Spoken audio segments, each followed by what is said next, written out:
মরে যাওয়ার 24 ঘন্টার মধ্যে আপনার শরীরের সাথে কি কি আচরণগুলো করা হয় সেটা কি জানেন আপনি?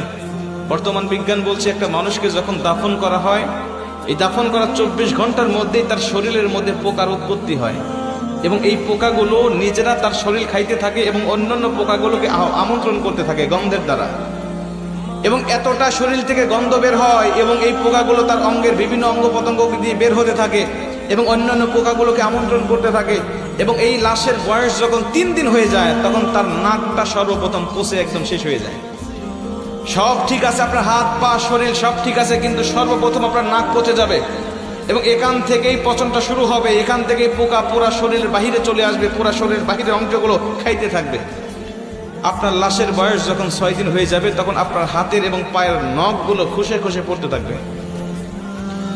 আপনি শুয়ে আছেন কবরের মধ্যে, কিন্তু আপনার হাতের নখও নাই, পায়ের নখও নাই, খসে পড়ে গেছে। 9 দিন যখন বয়স হয়ে যাবে তখন আপনার শরীরে মাথার হাতে পায়ের অঙ্গ প্রত্যঙ্গের যত চুল আছে, লোম আছে, সব চুলগুলো খসে খসে পড়তে থাকবে। কবরে শুয়ে আছেন আপনি, আপনার হাড় শুয়ে আছে, আপনার শরীর শুয়ে আছে, কিন্তু চুল আপনার শরীরে নাই, সব খসে খসে মাটিতে পড়তে থাকবে। বিজ্ঞান বলছে যখন এই লাশটার বয়স 17 দিন হয়ে যায়, এই 17 দিন পর্যন্ত লাশটা শুধু ফুলতে থাকে, পেটটা শুধু